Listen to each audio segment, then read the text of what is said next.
Fala galera, aqui é o professor Alan Ribeiro e a gente vai começar agora o nosso curso de teoria burocrática. E vamos começar com essa aula, que é a aula de introdução à burocracia, beleza? Então, sem mais delongas, vamos nessa. A primeira coisa que eu quero que você entenda é que existia um contexto, ok? Qual era o contexto? O contexto era a década de 1940. Nessa época, a abordagem clássica e a abordagem das relações humanas, elas eram predominantes ainda, ok? Nenhuma das duas abordagens, nem a clássica com a teoria clássica, a teoria científica, nem a das relações humanas, elas ajudavam completamente o administrador. Então, o administrador, apenas com essas teorias, ele não conseguia administrar bem uma organização. Então, como resolver isso, né? Nós temos duas teorias que existem naquele momento, porém nenhuma delas ali aborda a administração de maneira completa. Como é que eu vou resolver isso? Aí é que foram buscar nas ideias de Max Weber algumas maneiras, né, de resolver, de realmente ali mudar aquela situação.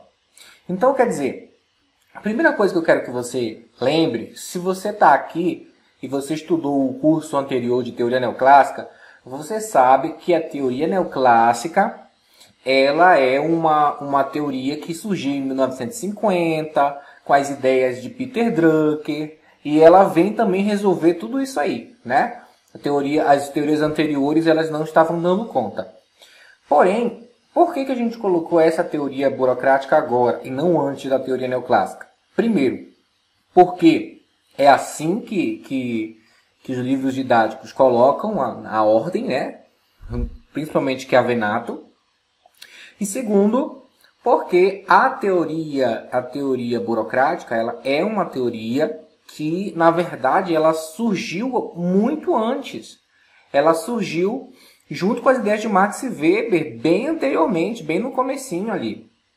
E, no entanto, agora, somente agora, nesse momento, 1940, 1950, é que essas ideias começaram a ser trazidas para dentro da administração. Então, quer dizer, elas já existiam, mas elas foram resgatadas agora. Então, a gente acaba explicando nessa ordem, ok?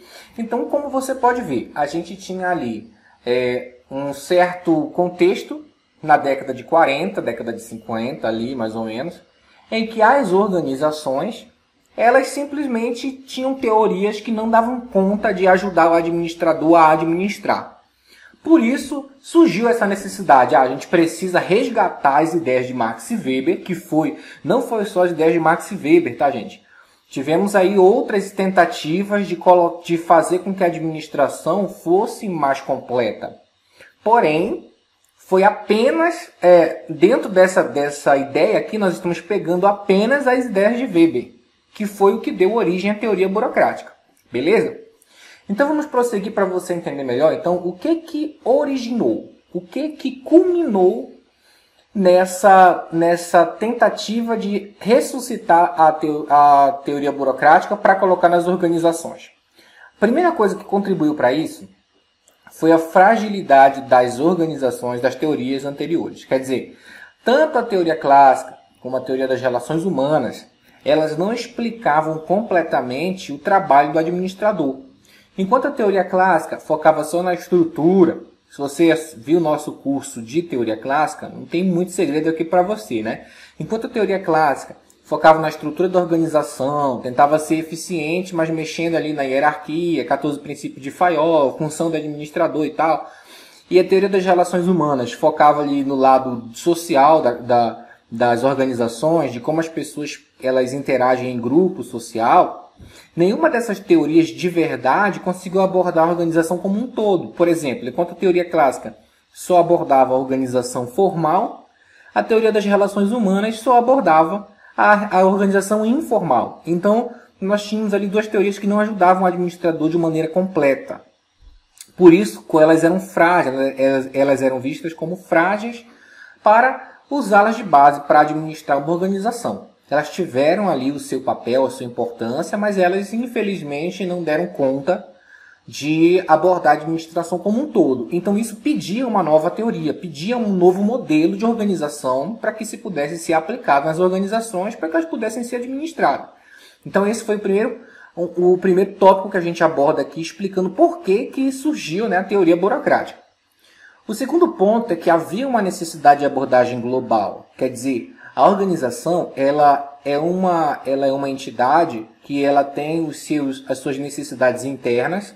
Quando eu falo interna, eu falo de colaboradores, equipamentos, estrutura, tudo que acontece dentro da organização.